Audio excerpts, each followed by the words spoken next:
Welcome back to the Respect the Drive podcast. I'm Tedward, and today we're getting ready to close out 2021. I mean, it's been a weird year. I think a lot of people have had a massive struggle financially and emotionally through this pandemic, just trying to make ends meet. The housing market is depressing. Wow, what a terrible start to a podcast. Let me just bury you in miserable shit that you would like to not be thinking about. All right, we're moving on. Either way, this was a good year for me. Let's put it that way, because this was my first full year, 12 months of being a full-time YouTuber, photographer, podcaster on occasion. I need to do that more. We're going to be getting there. And, if you'd like to sponsor the podcast for cheap, you've got access. So send me an email. But I just can't believe it worked. I'm the first to say I can't believe it worked. This is fantastic. And today we have a guest who is kind of a YouTube hobbyist, but always takes it very, very seriously. He's got another job, and we'll get to that in a minute. But I just have had such an amazing group of friends and colleagues and sponsors, and this year has been a dream come true because I'm so excited that I can drive and share experiences with an audience, and that is how I'm making my living. It's amazing. So I can't express more gratitude to those who listen, those who watch the channel, and those who support on Patreon.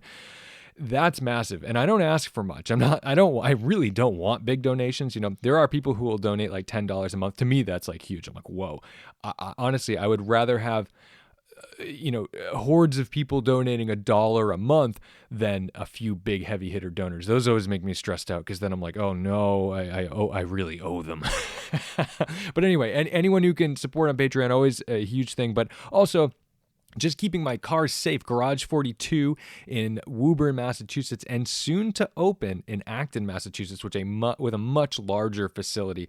Fantastic. Keeping my Porsche 911 and my E39 M5 in a climate-controlled, secure space really takes the stress off of me because I'm not hunting mice all the time. So if you are looking to get into a nice storage facility, guess what? You might get off that wait list at the Woburn facility and into that Acton facility. So talk to Garage 42, give them a call, find out what the I don't know what the deal is. I don't know what their situation is right now and how they're booking these out, but they've got to build out the new facility. It's going to be fantastic, just like the current one in Woburn if you've seen it. But for 2022, I'm just looking forward to some stability. I think I can relax a little bit. It doesn't mean taking my foot off the gas, but the fact that I know that, what I do now means that I get to eat and have a place to live, and I can be an adult human being and not fear that I'm not going to be without health insurance or the normal things that you would think like, oh, that's why I have a job in a corporate building, because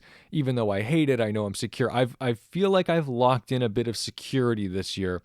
And that means that we can start making more interesting content or travel and things like that. So I am very excited about this for 2022. And I know that a lot of folks are going to lose their minds when I sell this M3, or most likely sell the M3. I probably won't turn it into a track car, but I'm getting a normal daily driver. I'm going to get myself a new Honda Civic Si. Now, this is not paid for or set in stone. Anything could change, but that's the current goal because I want a car that I can just stack thousands of miles on and not be thinking about the maintenance.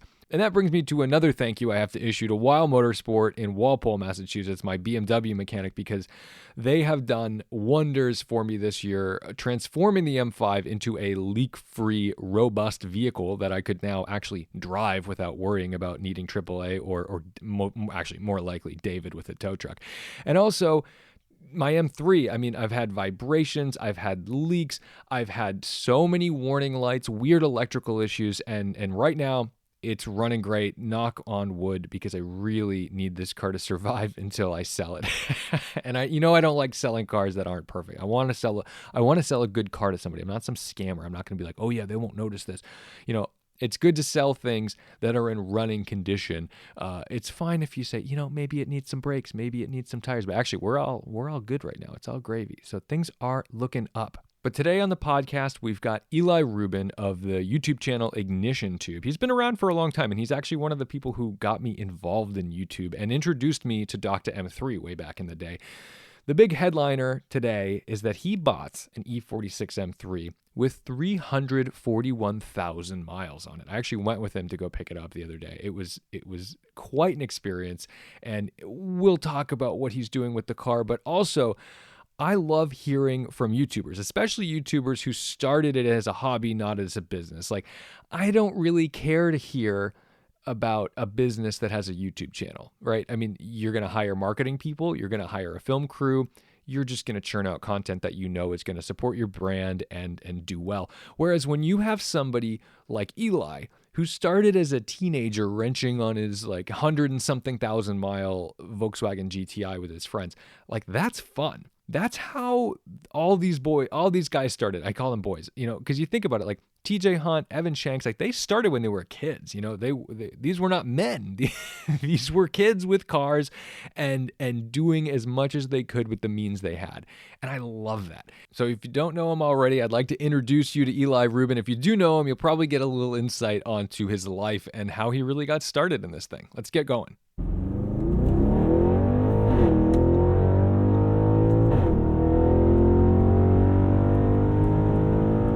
You know what? I want to do something. I want to just shamelessly bury the lead on your E46 for later in the podcast, because I do want people to get to know you a bit. You've been in this like automotive YouTube game since you were a teenager, and you're also one of the people who kind of got me into this in a way that made me feel like, wait a minute, this is a possibility. Because at the time I started watching YouTube, everybody was a Shmi or a Seb Delaney or, the British dudes who have tons of money. They're in Monaco. They've got supercars.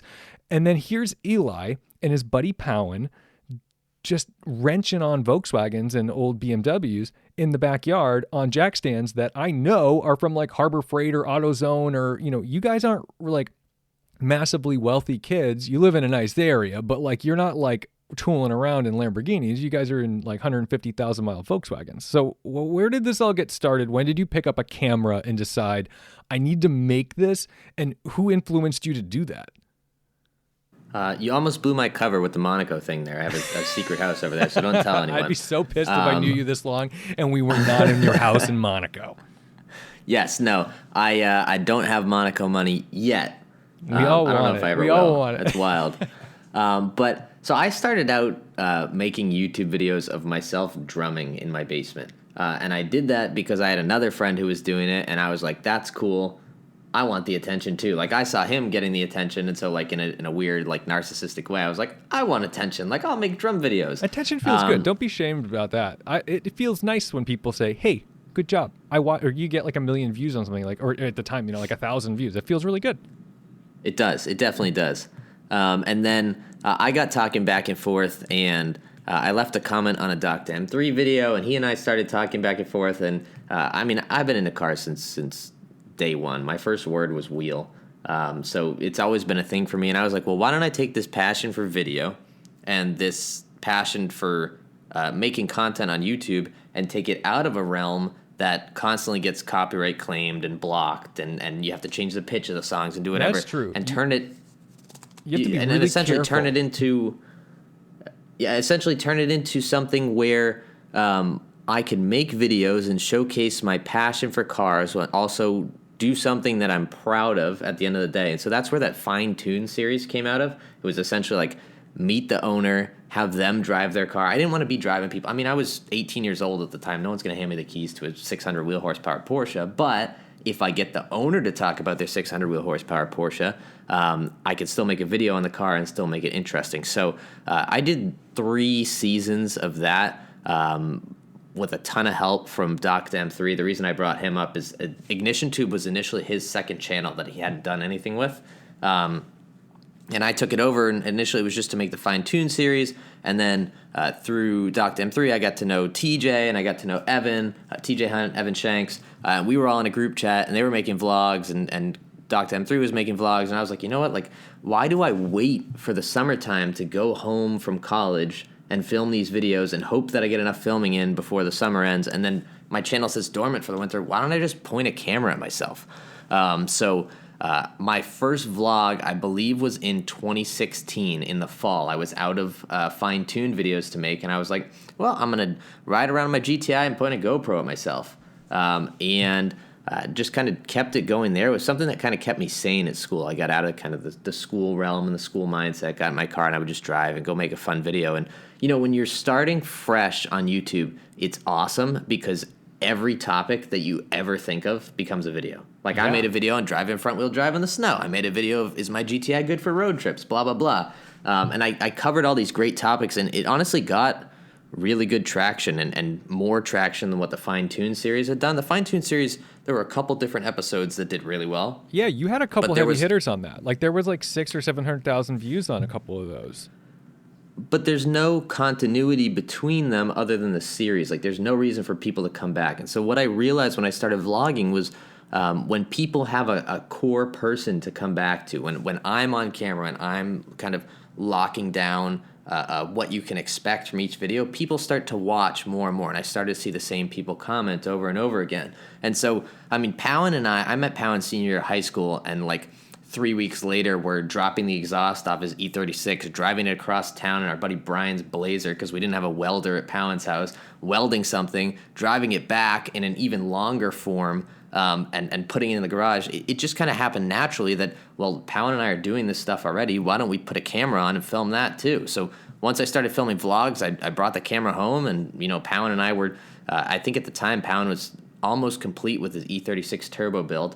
So we got like the final ends of that. And I mean, really it was us learning both car stuff and learning how to make videos and learning how to make stuff entertaining. And we're looking at channels like Mighty Car Mods with millions of views. And we're like, wow, we want to be like them. And I think over time, Powen and I both developed our kind of unique video styles, and that's why Powen and I both have separate channels now. There's no, you know, hidden beef or anything. It's just Powen likes to do the really hands-on this step, then that step, then this step, whereas I like to look back and say, here's the 3 steps that we just did, here's the final product, here's some sexy footage of it. Sure. Well, were you guys friends before? I mean, was YouTube like the catalyst for your friendship? Or were No. We were doing car stuff way before YouTube stuff. We were in senior year English class, and he was like, I like cars, and I was like, I like cars, and the rest of the school was like, you two are idiots, cars are dumb, we're gonna go get laid and drink beers, and you were like, losers. Yeah, losers. We're gonna go cut an exhaust off this E36 and weld it at a different house. That's my life too. I definitely was not cool. Being a car, this is the funniest thing about cars, is like, I think within the car world, there's like this idea that cars are cool and that cars are macho. And in the rest of the world, no, we're horse girls. We're like, oh God, just shut up. Just shut up about your I was just about to bring up that example. Yeah, car people are definitely horse people in car form. I've never really thought about it like that. Yeah, it's terrible. Inside the car world, it's cool to make car videos, and really outside the car world, it's like, haha, you make, like, especially for you, you put a camera on your forehead and film the steering wheel, and people watch it, and yet in the car world, Tom, you're a big deal. It's funny, and it's always a really humble reminder when you talk to like your family, and they're like, "Oh, what do you do?" And you tell them, and they're like, "That's nice." And you're like, "Oh, right." I have both ends of that. Not only do I have to explain YouTube, but I run digital ads for my day job at FC Bureau. So I have to explain what a Google ad is, where I show up, and then they're like, aren't you the ones that are abusing our data? And so I have to explain that. And then after I get finished explaining Google ads, they're like, well, what do you do for fun? And I'm like, oh, I point a camera at myself and wrench on cars. And they're like, why? And at that point, I usually just leave the conversation. Yeah, it's time to go. It's time to go. It's hard to, I'm sick of talking about it. It's so hard to explain to somebody who doesn't get it. And it sounds really narcissistic. It's like, because basically when they ask you like, why, what they're saying is like, why are you so special? Or why do you think you're so special that anyone would watch you? Well, how about this? Now, what was it like? Because I gotta, it was not lost on me that you had, relative to who I was watching, you had a lot of subscribers when we met through YouTube. I would not know you if it were not for IgnitionTube. That there was definitely no situation in which you would have crossed paths with me, maybe at a car show, but I don't think I would have recognized who you were, or we probably wouldn't have figured this out. I had a camera, you had a camera, and I knew that you were getting big because you were somewhere in the 30,000 subscriber range, I think, when I met you. Yeah. What was it like? When did you notice that your channel started like getting, because you don't just accidentally hit 30,000 subscribers. You don't accidentally hit 5,000 subscribers. Like that's like a job. I think, well, first of all, let's comment on the subscriber number. When you hit 5,000 numbers, you're the coolest. 5,000 subscribers, you're the coolest person in the world. When you hit 10,000, that's even cooler. When you hit 20,000 and you finally get past the like single digit and it starts with a 2, I remember I'm sitting in my senior year. I forget what project it was, and I had the YouTube Live subscriber count up. In high school? No. In college, my senior year of college.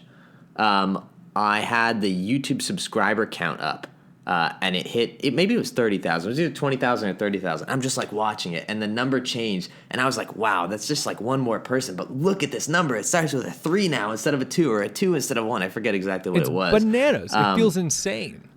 It feels insane, and then you get to the point where I'm at now, where, you know, I have 66,000 people, and I'm like, wow, like 66,000 is really cool, and I shouldn't take it for granted, but like, look at all these people with like 100, 200, 300, 400. Like, it's going to take so long to get to that. I mean, what people don't see is that I've been in this YouTube game a long time. There's really been no blast off moment for me yet. Maybe it's to come with this E36 or E46. I don't know, but it's just kind of been a slow burn. But the great part of that, and when I realized that this was like, you know, a real thing and that people were watching my videos, is when I would start to go to car meets, especially Volkswagen meets, and random people would pull up with Mark V GTIs, which is what I had at the time when I like really started making the vlog stuff, and they go, hey, I saw your video on, you know, the flash to pass bulb, so I did that on my car, or hey, what tune would you recommend? And suddenly I realized that people respected my opinion purely because I was documenting my stuff online. Yeah, and that's wild because it's like, and the number actually has influence on that, because somebody is going to give you more credit. The number gives you credibility. Having a 50 or 60,000 subscriber channel gives you the ability for somebody to say like, well, they should know what they're doing because they have to be held accountable to all these people. But I want to go back a little bit because like, look, I've definitely felt the woes of watching people grow or you know, surpass you, and I think this is really common in the music and acting world, or even modeling, where you might have a group of friends, right, and all your friends are actors. You're all actors. You're all living in some shithole apartment in LA, and you're all trying to audition, and you're all busting your ass, and you're all doing different things, and then like one of them gets the break, right? Like one of them gets a break, and it's a break that any one of you could have gotten. It's a break that you're like, fuck, that should have been me. But you've also got to be happy for your friend, and you've got to be like, okay, good, they're off. And like, the thing is, it fires off in this weird way because it's not a meritocracy. It is not because you put in more hours or you put in more whatever. It's like because you were more palatable at an individual moment that gave you that blast off moment, or that gave you something that you said, ah, shit, this is the direction. I've been doing all these dramas. I really need to be in a dark comedy sitcom, right? Like that's what YouTube to me is. Now, I feel like you more than anyone has probably kind of felt that because you were pretty close with, and I don't want to get too crazy personal with these people, but like, I mean, there's like lots of vlogs of you with like TJ Hunt and Evan Shanks and stuff. And you guys were all kind of around the same, you know, size at this time. Like I had a bigger YouTube channel than TJ when I met him. Yeah. He had like 14,000 subscribers and I had like 25,000 or something like that. Yeah. I mean, so to a certain extent, I agree with you that it's frustrating when you know certain people take off and you have those why not me moments. And I'm not going to sit here and pretend that I haven't had those moments. No, if you said that, I'd call your shit because I know I've had those moments about fucking tons of people when I'm sitting there struggling with 10,000, being like, oh my God, I did the same thing, and why not? Or you have a good video and it doesn't gain subscribers, and you're like, wow, I'm trash. Right. It's horrible. Yeah, I mean, I guess over the years, and some of this is just comes with the territory, and it comes with time, and it comes with learning. I've learned that ultimately, like, to see your friends succeed is a good thing, and that's the beauty of YouTube. It's not like acting. It's not like music where there's a set amount of gigs to get or there's a set amount of roles to play. Like, if my friends are succeeding, like, that is sick, because they're not stealing from my stuff. They're adding more content, so more people get on YouTube, more people consume content, and ultimately some of those people will trickle down to my videos through either collaborating with these people or just happen to be in the same genre. So it definitely took me a little bit of time, but I mean, I'm also thankful that, this YouTube thing is still a fun thing for me, because I have a family now. Like, I have a 2.5-year-old. It's nice to have a day job that keeps the lights on. And you know what? If I don't get a YouTube video out next week, people message me and say, hey, where's the Thursday video? But I'm not like, oh, shoot, my YouTube paycheck is going to go down by a quarter, because I'm only posting a video every week. Sure. My YouTube paycheck is going to go down by a quarter this month. What will I do to compensate that? What brands do I need to get on board? Blah, blah, blah. And that's not knocking anyone who's gone full-time on YouTube and is doing the grind. But, man, like, you see some of these people go through periods of slower viewership, or, the channel, they say something and the channel really goes downhill real quick, or something along those lines. And it's those moments that I'm thankful, like, man, like, I'm glad I haven't had my big break, and I haven't had to make a decision between posting YouTube full-time or doing my job full-time. It's nice that YouTube is a fun thing. And I think that has ultimately been what's kept it fresh for me over all these years. I mean, there was a point this summer that I was really burnt out on the content that I was making. And after a lot of self-reflection, which we've had plenty of time to do being locked down at home. Definitely. I think it's ultimately that the S6 as a car, I have a C7 S6, is not a great car for producing content the way that my S4 and my GTI was. The SQ5 was kind of middle ground, and that was great because it was short term, but I plan on keeping this S6 long term. And so my mods have been slow and deliberate with it. And when I'm making content on cars and modifying cars, and I have a car that I don't want to just rush through, all of a sudden I'm like, whoa, I'm just making the same video over and over again because there's nothing fresh. The RS4 was my kind of breakout on that, and we can talk about the RS4 and the E46 in a second, but I think I've realized that I need to go back to what was fun about working on cars as opposed to what the videos that I was making, which is just like make a ton of power, and if I can't install it, like go pay a shop to do it. Like I want to go back to learning. Right. I want to go back to creating the content that anyone can produce in their drive. I mean, realistically, as long as you have the financial means, anyone can go out and buy an E46 M3 and restore it the way that I've been restoring it recently. It's as simple as, detailing. I'm gonna swap some parts on it. We're gonna do, a couple aesthetic mods, stuff like that. But I'm not gonna go crazy with it. I want it to be a relatable build, and I want it to be something that like high school Eli and Powen could have built, because that's what was fun. Going over the top and going crazy is no longer fun. And I'll do that with the S6. It'll take time. It'll come. We'll make 700-800 horsepower, whatever. But I want to buy other cars in the meantime that have that kind of high school feel to them, that simplicity to them that I can really kind of work on. How do you think that the platform or the audience has changed since you started? Because I think, let's go back to 2016, Eli, you've got a Mark V GTI, you're doing all kinds of fun little mods. Like a successful video didn't mean you did an engine rebuild. It might've been like installing clear side markers on the damn thing. Like it could have been literally anything, but it was a fun thing that people wanted to learn how to do, and they wanted you to teach them. Now, you've been through, you've always shot, you are not afraid to shoot your shot when it comes to project cars. And that's something I greatly admire, because I put as little financial money into my channel as possible, just gear. I just go with gear.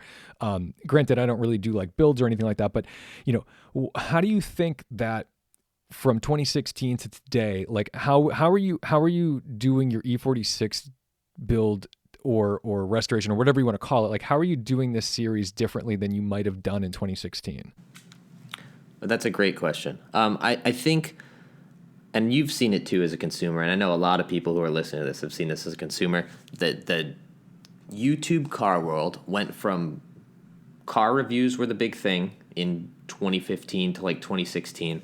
Then all of a sudden, Casey Neistat comes into the scene, and he says, look at this stuff. Like, you don't have to watch videos for cars anymore, or for, whatever it is, music, scenes, whatever. You want to watch videos for the people. And so that has shifted to David Patterson is a perfect example. You watch David for David, but you also watch David for the cars that are being reviewed, and the way that people want to consume content has switched to, we want to watch the videos for David and maybe for the cars that he's reviewing, but ultimately we want to watch it for David. And so the same thing happened for me. It was like, initially I was capitalizing on the fact that people wanted to see cool cars on the internet. And then I realized that the consumption had shifted and people wanted to see me build a car on the internet. Now, I'd like to think, and maybe this is me going out on a limb here, I'd like to think that I've always held true to the values of, one, building cars that would make high school Eli proud. Like high school Eli would see it and be like, damn, that's cool. Yeah. And two, building cars that, with this YouTube influence, I'm lucky enough to work with brands. I'm lucky enough to get certain sponsored parts, et cetera, et cetera. I'd like to think that I've held true to building cars that I would have otherwise built even if these brands weren't involved. Like if this brand had said, I'm not interested in working with you, I would have gone out and bought the part anyway. It just would have taken more time. So in that way, I think the YouTube world has shifted a lot, where you've seen people, we went through this phase of buying crashed cars, and now crashed cars are so expensive that we've gotten into, people want to see YouTubers buy cars with stories. And that is what this E46 is. It's a car with a story, right? But I'm losing my train of thought here. No, it's okay. You're getting there. But like, so I guess to cap it off, it's like, so what do you hope to give your audience on this round that might be different than what you were doing on your Mark V GTI? I mean, like, you're a big boy now, like it's one thing we were watching a couple of kids. I mean, literally, like we're watching a couple of kids back then, you and Powen. Now you're like an adult, but you still have the same, I mean, it's still the same you. I mean, it's not like watching some, aged old man. Like you're still you doing the thing. But I think it's just a little more refined, I guess. But, is the audience at the end of the day still basically looking for the same thing that they were looking for in 2016? You just have to deliver it to them in like a more updated, like view, style. That's exactly where I was going, and I lost my train. So thank you for getting me back there. I could see it. You were beaming it through laser beams out of your eyes. Thank you.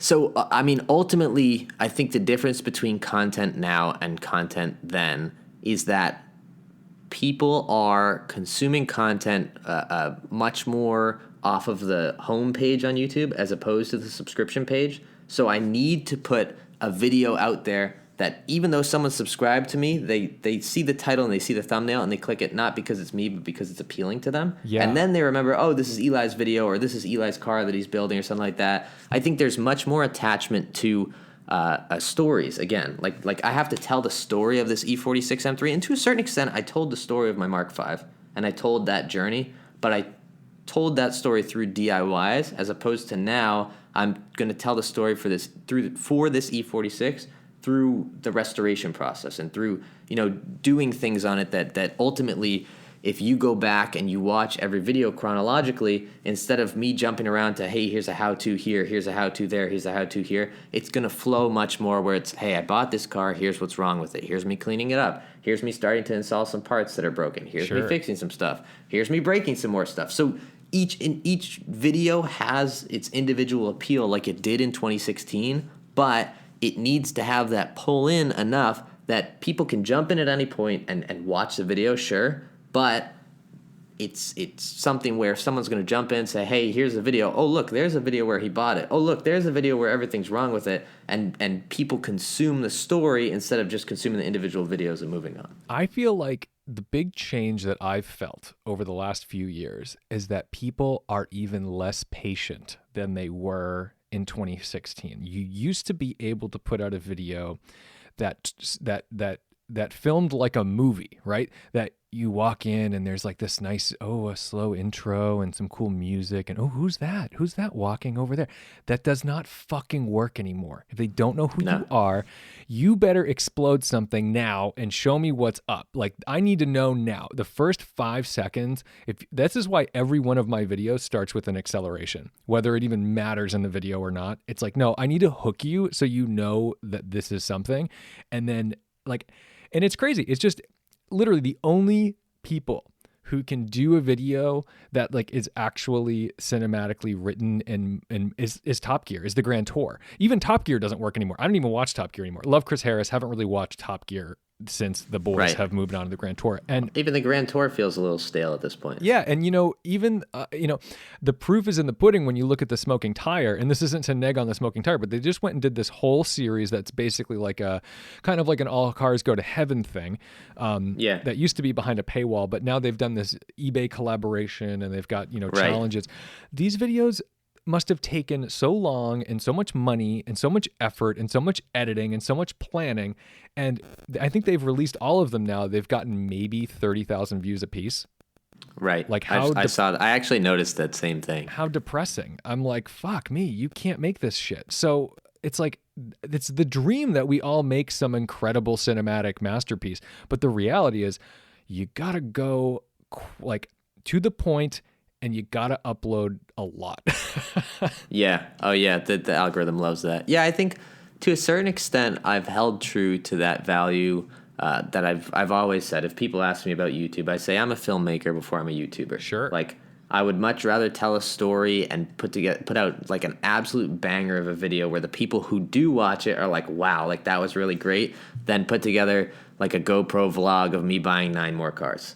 I'm with you. That's exhausting. All right, let's get into your cars, because you've been a Volkswagen guy since I've known you, and you're one of the few people that I know that I'm like, oh, he's a fanboy. Like you love Volkswagen products. Volkswagen Audi is your shit, even though you're like not a Porsche person, so you kind of fall off the wagon there. But you buying this M3 was twofold crazy. One, you were buying like this crazy high mileage car that's like notorious for being a finicky thing over 100,000 miles, and you're at 341. And two, you have been almost an active BMW hater, which I don't care. It doesn't matter to me because I'm not a fanboy. I just bought the cars I bought because I'm like, oh, that's a fun engine, or that's whatever. And so you go in and being like, I'm buying an E46 M3 was like, who are you trolling me this hard? Because I mean, people don't know this, but like I talk to you every day. So when I saw this come through our group chat, I was like, all right. Somebody's been drinking. What's going on? What's the joke here? And there was no catch. You were serious.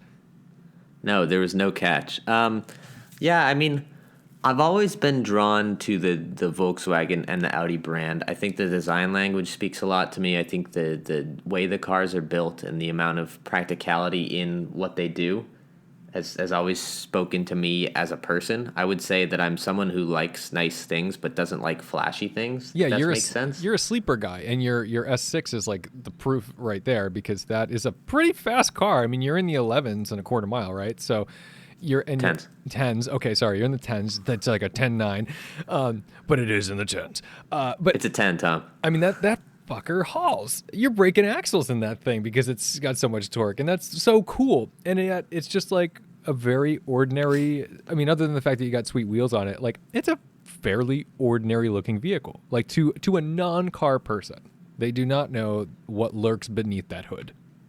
Right. I think that's always been my style. And if you look back at the builds that I've done, I mean, the S4 comes to mind. Towards the end, it got a little bit flashy with like the carbon fiber stuff, but I've never done a car that's been like in your face shouty with crazy camber and crazy poke and stuff like that. I'm big on fitment. I love fitment. That's probably my favorite thing of the car world. But I've never done anything that's like insanely in your face. And I think that's why Volkswagen Audi's design language speaks so much to me, is because I think they do a lot of the same thing.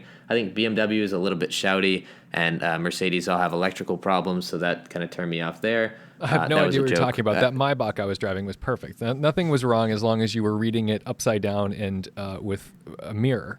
It was fine. For those who are hearing me for the first time, I have a very dry sense of humor, and Tom and I are also very close. So I promise I'm not being a dickhead. I'm just being deadpan and saying silly things. Don't think that I'm coming across serious. He's such a prick.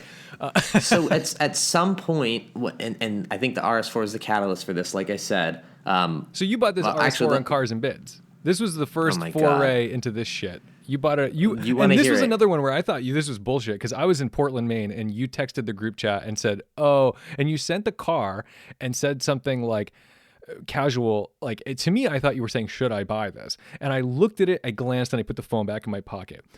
30 or 40 minutes goes by, and I had this like vision of the text again. I'm like, wait, did he say he bought this? And then I looked and you went, oh shit, I won the bid.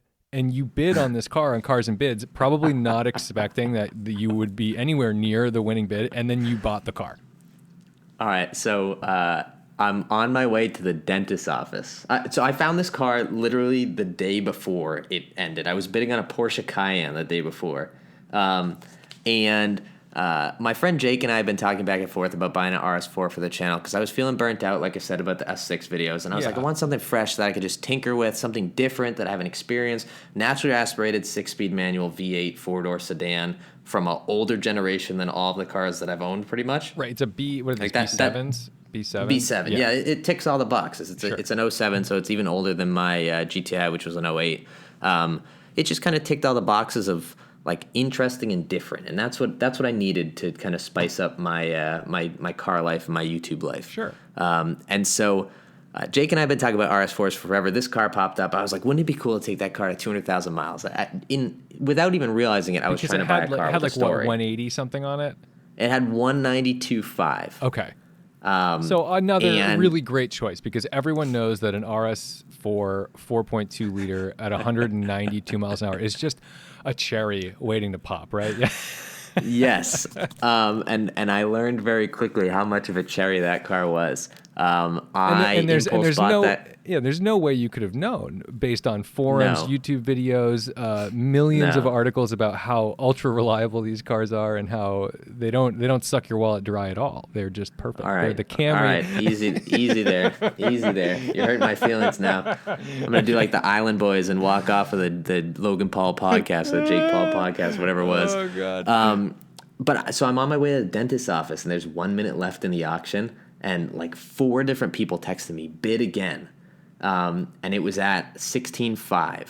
I don't think I've ever said how much I paid for it, but it's out there. It's on the internet. It was at 16.5. And so they go, just bid $250 more. It's only $250. Sure. I go, this guy who I've been bidding against has literally matched my bid every time that I've bid so far. And I know that we're still below the reserve. So odds, like his reserve's probably set at 17. So I bid 16,750, which is now a running joke in my group chat. We send cars and bid stuff. Is that your nickname? No, we send cars and bids cards and say, look, it's at 16. You should bid 16,750. But so I bid 16,750 and the timer goes down to 0. And I'm like, oh, I won, and it was over the reserve. I think his reserve must have been 16.5. Oh my God. And I go, oh, I won, and then like the panic set in. I was like, now I'm not just on the hook for a $400 cars and bids fee or $600 or whatever it was. I'm on the hook for 16,750. You have to buy this car. You have to give. This I have man to buy money. this car. I'm contractually obligated. I mean, there's probably some way you could back out of it, but I wasn't going to go through all that. So I go into the dentist's office and I get 2 cavities drilled. And Tom, I might as well have had no Novocaine in my mouth. Like I was not paying attention. I hate the dentist. I was not paying attention to the dentist whatsoever. I'm sitting there going through my head, what am I going to do with this car? Where am I going to put it? Who am I going to insure it through? What am I going to do? Am I going to buy it? Should I back out? Can I find someone else to buy it? You know, like my mind is rapid fire going through it. I end up getting the car. It's up here for about a month, or actually probably 3 weeks at that point. And there's just so much wrong with this car that was not represented or it was hidden online. It was so poorly represented on Cars and Bids. And I reached out to Cars and Bids. The seller is banned, which did a lot because I still bought the car. So, you know, retroactively great. But yeah, lovely. I get an Instagram message from this guy. He says, hey, I'm the previous owner of your RS4 and I want it back.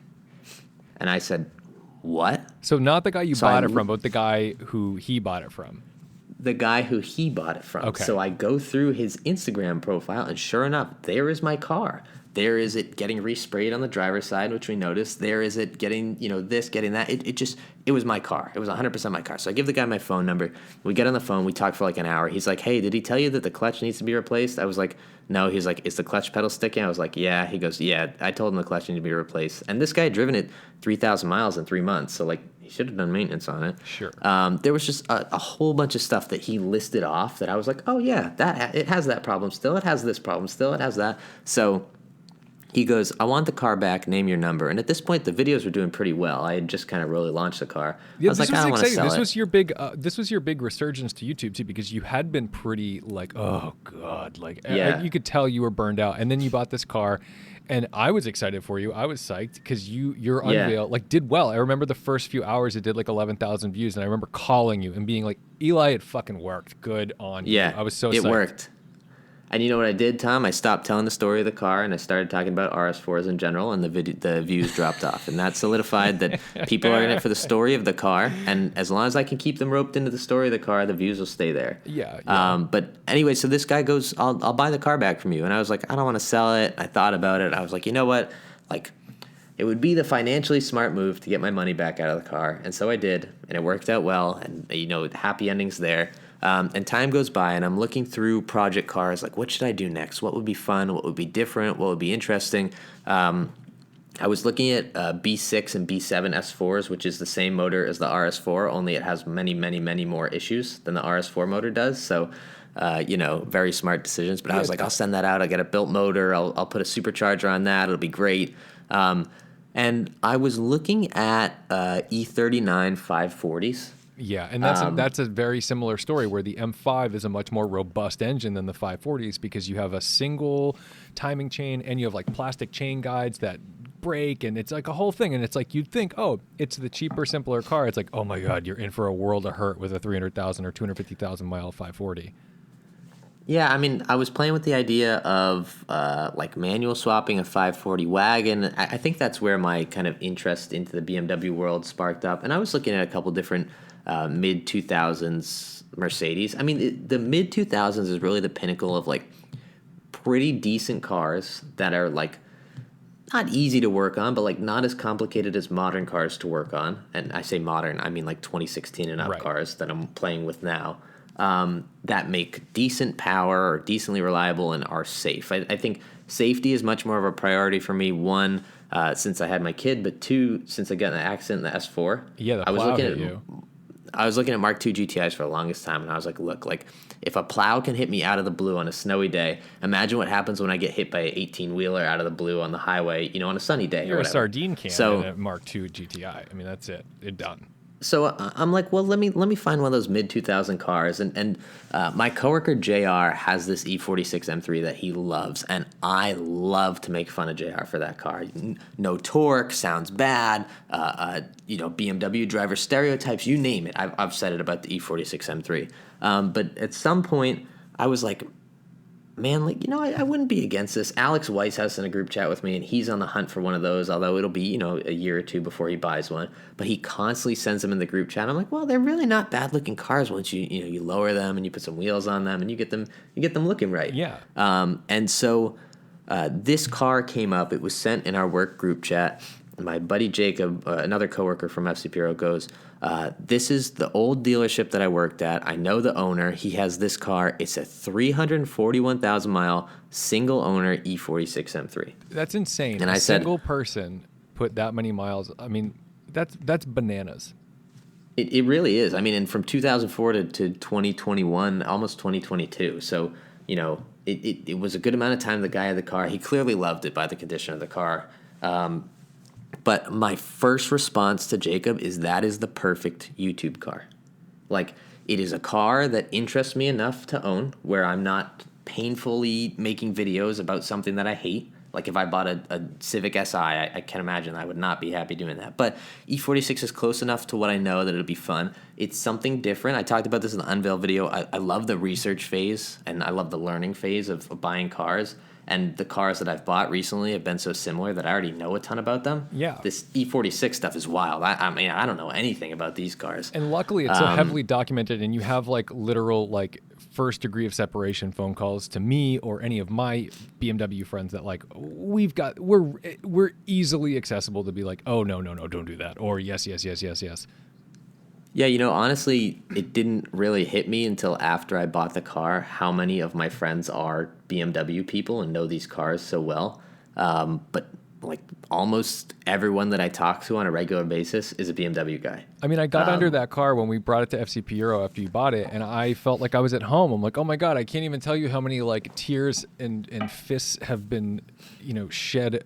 Tears and I'm trying to say this in a clear way. I've definitely punched walls over my M5, and I've spent so much time under that car that when I get under anything of that era, I'm like, oh, I know exactly what I'm looking at. I know exactly what's really wrong with it. And when it's someone else's car, I can be more objective because I'm not trying to convince myself that there's not an expensive mistake that I'm going to have to fix. Where I can just look and be like, that's a rear main seal, that diff is leaking, that bushing is destroyed. Oh, there's a little baby crack there on that subframe. We're going to need to weld that up. Things like that. Like those are things that, and because the car, I think because you bought a car that is objectively old and worn, you don't need, you're almost like not liable for the stress of the car. It's not like you went and spent $50,000 on something and you're like, oh my God, I can't believe I have to spend another $5,000. It's like, no, you knew what you were getting and you expect a certain amount of trauma from this thing. And that's the reason you bought it.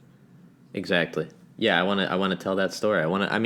The beauty of the YouTube world and what I learned about the RS4 when I first bought it is people want to hear what it's like and pretend that they are you as far as owning this car goes.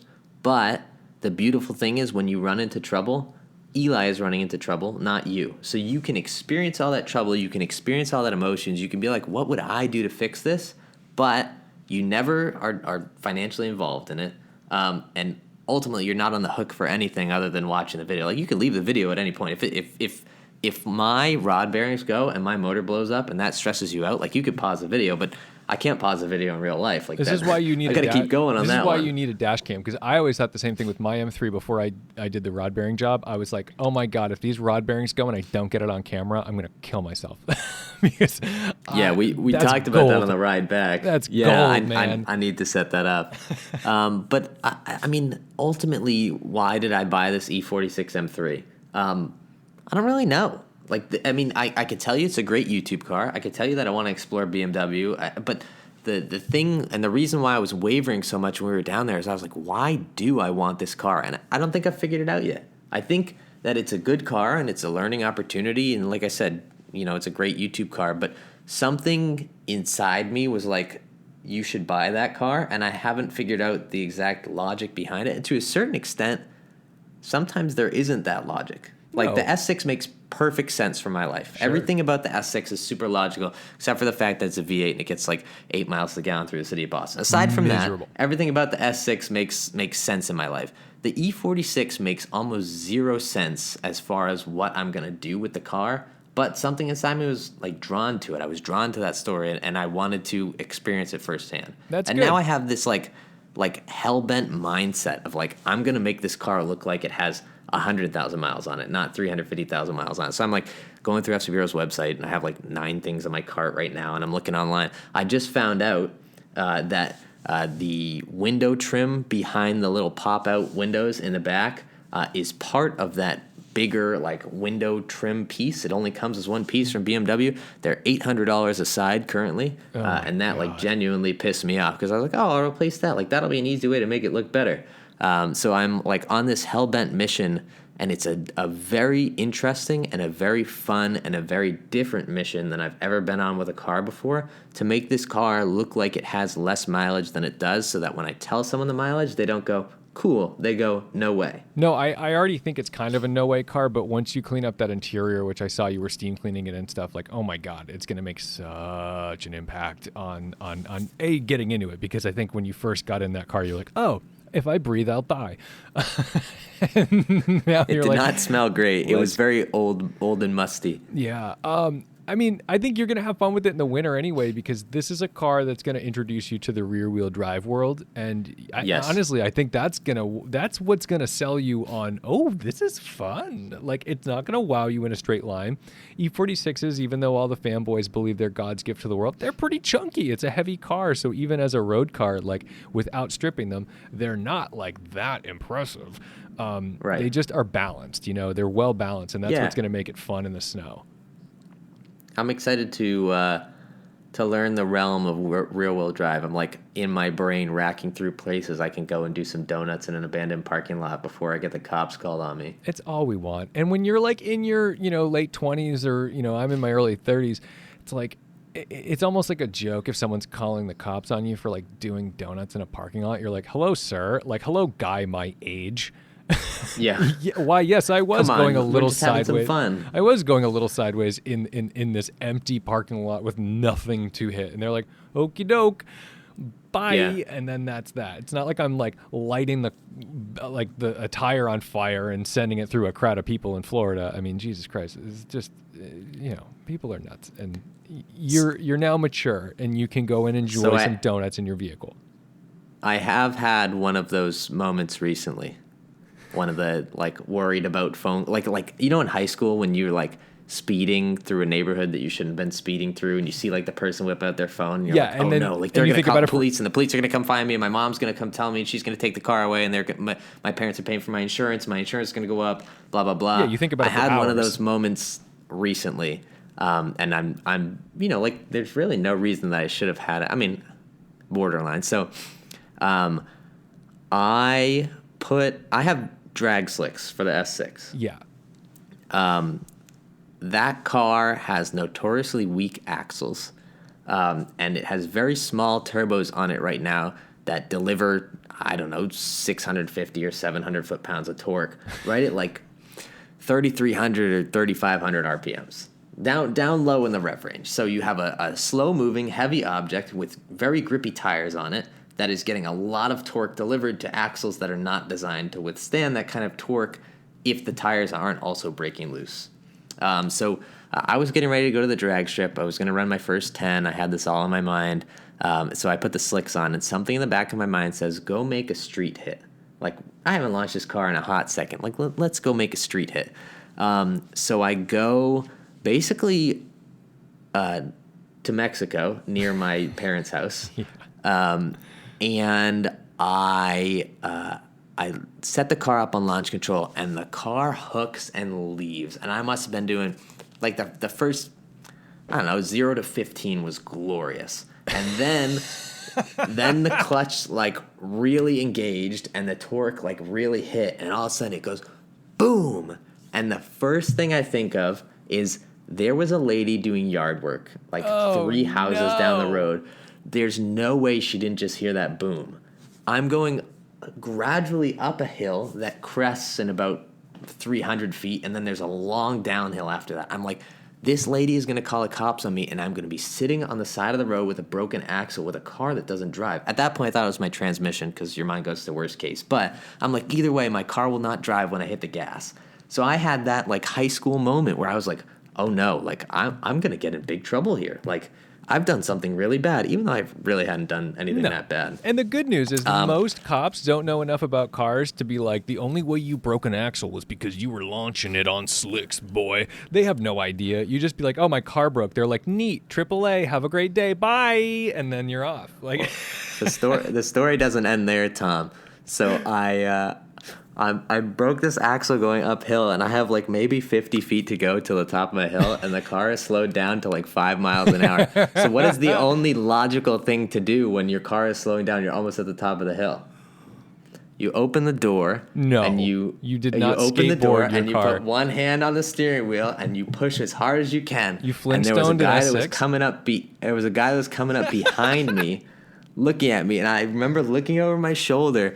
And I waved at him, and I made it to the top of the hill, and I hop in, I slam the door shut, and I coast down the hill, find some side road near my parents' house, and pull off. And now that I'm settled in and I know the car won't drive, the first thing that goes in my mind is, who can I call to come pick me up, to get my car home? So I call my buddy Billy, who has a tow truck, and he's like, look, I have some stuff to do. I won't get out there for a while. I call AAA. They say they're 3 hours out. I call my buddy Chris. He says, I'm on my way into Boston for a date, but I can turn around. I'm only 2 exits away. Yeah, she's not so he turns around. She's not as cool as a broken i6. He's in his work van, and he goes, I don't have tow straps in the van, though. I only have furniture straps. I'm like, well, it's worth something. So I'm sitting on the side of the road there. I'm putting in my tow hook. These people come out of their house. They're like, "Are you okay?" I'm like, "No, I'm great. Like, I don't know what happened. Like, the car just broke, and it doesn't go into drive. It makes a clunking noise." My dad gets home from work, and we're like basically across this main road from my parents' house. So Chris gets there in the van, and he's got, it's a commercial work van. He's backing down the street. Beep, beep, beep. I'm trying not to blow the headphone listeners' ears out, but it is like the loudest backup thing in the world. Backing down the street to my car, we hook some furniture straps to it, and we pull, and they don't break. So we get to the main road, and I'm like, how the heck are we going to cross this road? And there goes my dad out into the middle of the road, crossing guard style. Oh my One God. hand out in a stop sign on one side, one hand out, a stop sign on the other, and straight up stops the traffic. And Chris puts the van in drive, and we flat tow the car across this main road onto my parents' street, and we got it home. My buddy Fernando and I changed the axle in the driveway the next day, and we went to the drag strip Sunday and ran a 10, not on slicks, because I learned my lesson. Well, that's fantastic. That makes me happy. And that is the kind of YouTube shit we need. This is what I like about YouTube, is that, sure, you can go live your supercar fantasies, and we have friends who do that, and it's fun. And I've lived the fantasy with them because I get to be the ride along and be like, well, look at me, I'm doing hundreds of miles in this Aventador with Dr. M3. But at the end of the day, I am not that class of person. I am here. I am the middle class car enthusiast, and I think we can all appreciate that in what you are doing. And the younger guys, I think, who dream of the build, who dream of that, like, ooh, I found a good deal, it needs work, what's going to happen, they can look up to this as well. And you're providing that. So I think this is a great place to wrap. I'm so excited to see what goes on with this M3. I just want to see you stack miles on it. Like, I want to watch you drive this, because you're living in Boston, but you're working in Connecticut a lot. So I want to see this become a 400,000 mile E46 in the worst way. Well, it will be road legal as of Wednesday, hopefully. And I would be happy to lend it to you for some long-term testing. Put some miles on it yourself, get some enjoyment out of it, get her sideways a little bit. It's yours when you want it. You're welcome to it. I think that's going to be to people that I trust. I think I'm just, it's a car that I'm not so worried about. I think it's fairly reliable, that if someone wants to drive it, like, and there's someone I trust, maybe I shouldn't put this out there on the podcast. It'll be like the 1,000,000-mile Lexus, but on a lesser scale. No, I think that's great. I think, because that's the thing, is you can, if you're working from home and you're not putting miles on it, you give it to somebody who's going to take it up to Maine for the weekend or something, like, just exactly get those and let people enjoy it. I mean, it's had 341,000 miles of enjoyment, or now it's 342,000 miles of enjoyment so far. Like, I want to rack the miles up. I want to see what happens when we hit 400,000 miles on an S54. I want to do all that stuff. So if I can get people to help me with that, because I don't drive as much as I used to, which is a good thing for my S6, but not a good thing when I already have a car with an insane amount of miles on it. Why not, right? I think it's funny, though. I mean, one thing I think is really interesting about this car is there's a person who spent, in period, probably $67,000 to $70,000 on this car. It was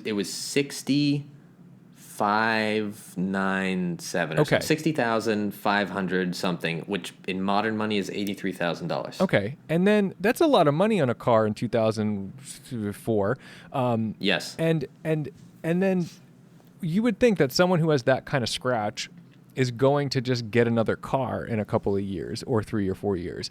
I've never thought of that. That's a great point. And it blows my mind that somebody who could have afforded a $60,000 car new just said, yeah, fuck it, we're going to keep it till it, like that. That's fascinating to me. I get it. I mean, that shows that this person either A, lost a bunch of money, or B, just loved this car so much they were like, no, there's literally nothing new that makes me want that more than my, at the time, probably like 225,000 mile M3, Yeah, and I think based on the condition that the car is in, it's probably the second one. I think I would imagine that. So I'm told that this guy drove from Chicago to Connecticut and back to Chicago and back to Connecticut. I would imagine that he probably has some fond memories of cracking, 150 miles an hour on some random road on the way to Chicago and, beating his record of time between the two, or, the time he got stuck in this snowstorm or this and that. And he probably has a ton of memories on this car. I'd love to get in touch with him. I don't want to kind of break his privacy because I bought it through a dealer.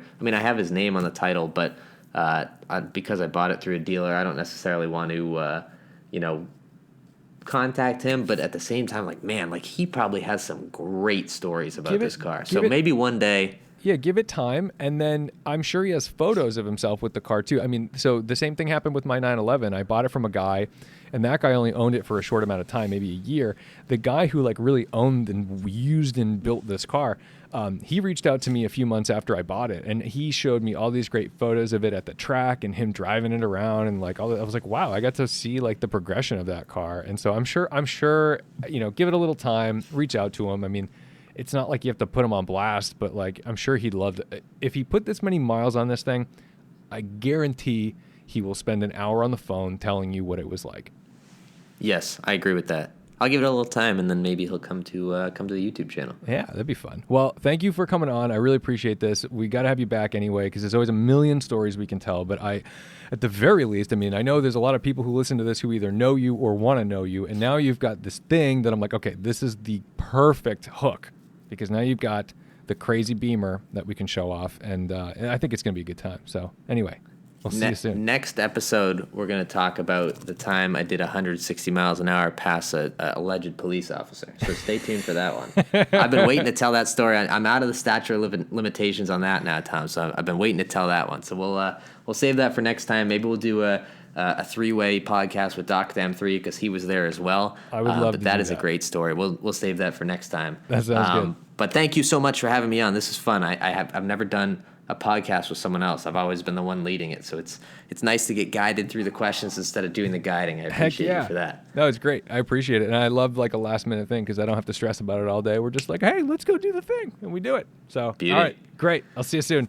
And that's the show for today. Thank you guys so much for listening. I hope you have a phenomenal new year. I hope you enjoyed that conversation with Eli, and I look forward to seeing the content that he's going to make with this car, because I'll tell you what, I'm a BMW owner. I've always loved my BMWs, but they are temperamental. There is definitely truth to the idea that your BMW may not be the most reliable thing in the world. And there's always going to be the guy. There's always going to be the guy that says, well, my E92 M3 has 167,000 miles on it, and I've never had an issue. And I'm like, that's literally not possible. Or this person just must be ignorant to the fact that their car vibrates and leaks and they just don't care, which is fine. It'll run. It'll always go. I mean, most cars will always start and run.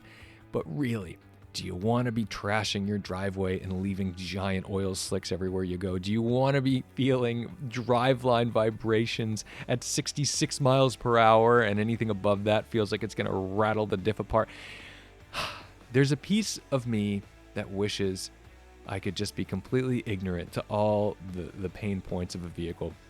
And maybe that's what makes a pain-free driving experience for all these miles. But I know Eli is more like me, and he's going to scrutinize every nut and bolt in this car. So I'm looking forward to seeing how far he takes it, because really you have to make some decisions on how much money you're going to sink into a car that isn't worth a whole lot, but means a lot to many people. So thank you guys for respecting the drive. Thank you for a phenomenal year. I can't thank you enough for supporting the channel, whether it's just by watching the YouTube channel or listening to the podcast, or going so far as to support me on the Patreon. Literally, whether it's $1 or $10 a month, anything really means the world to me. That's it. I mean, that's the thing. Be well, be safe, have fun with your friends. I look forward to 2022. I hope you're looking forward to 2022. And if you're not, if you're just like, oh my God, this winter is a miserable son of a bitch coming up, find something to be looking forward to. Choose a new activity. What I need to do is I need to get back into the gym. That's the one thing that I really need to do, because exercise, I don't care about what I look. Oh, I do care about what I look like, but it's more about the emotional stability, because if I'm not doing any cardio, I think I just deteriorate emotionally. So that's the thing. Find out what you're doing. I'll see you in the next one. And Happy New Year.